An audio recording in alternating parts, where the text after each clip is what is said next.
بعرضك مليون مرة. اليوم بقولوا لي تحكيك العالي قد قولوا لي الذهني قوتي. بعرضك بس كنت صغت شرفك منيح.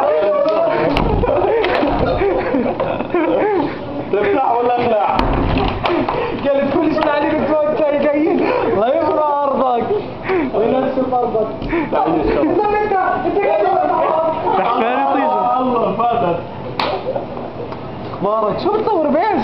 مشتري كاميرا يا حرام، اول مرة بيشتري كاميرا بحياته ويا ريت فيها فيلم. بدون فيلم يا اخوان. كيفك ولا؟ اخبارك؟ شو زغرانة من جوا من القلة يا لا.